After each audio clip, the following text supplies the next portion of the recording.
Hey guys, in this video, I will show you how to withdraw money from OneWin into a bank account. Alright, so let's begin. First, open up your OneWin app and make sure it is updated to latest version available.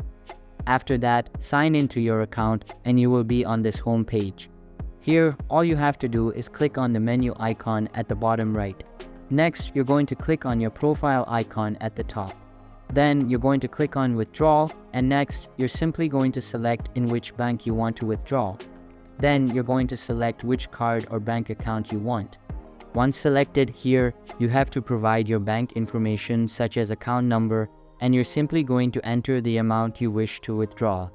Next, you're going to click on Continue and complete the withdrawal from your OneWin account.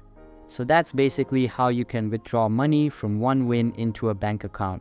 So that's all for this video. Consider subscribing if you find it helpful, and I'll catch you in the next one. Thanks.